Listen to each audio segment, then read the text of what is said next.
Jel?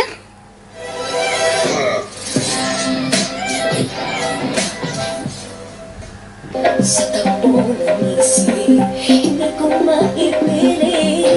Tila ko ay nakalutang nasa langit, ngunit nalulunod sa'yo.